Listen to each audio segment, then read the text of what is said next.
Humans are threatening our planet's wildlife. They are causing huge and potentially irreversible climate change, and we all need to do something to stop it. A few weeks ago, this House agreed to a Labour motion declaring a climate emergency.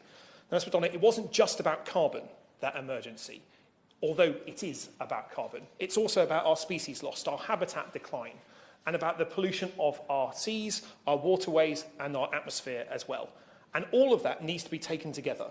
Habitat decline, and in particular, netting around our bird nesting sites, is a contributor to that wider point of habitat loss, a point raised by the honourable member from Richmond, who spoke just a moment ago. From the bees that pollinate our crops to the forests that hold back the floodwaters, the report by the Intergovernmental Science Policy Platform on Biodiversity and Ecosystem Services published last week reveals how humans are ravaging the very ecosystem that supports our society. We can't keep pushing nature into smaller and smaller spaces and demand that it fits with our plans, because we need a cross-party consensus that we will not accept any form of economic behaviour without a plan as to how it will protect our environment. We also need to make sure that every type of economic activity that we have as a country gets greener.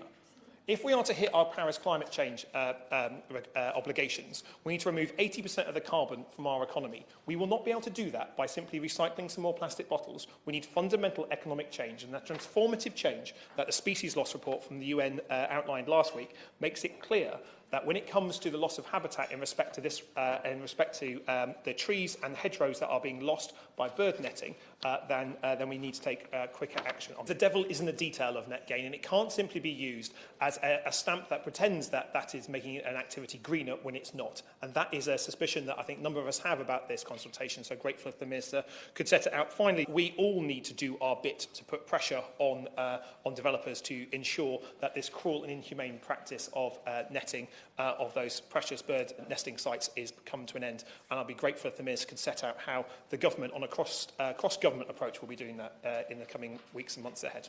Thank you.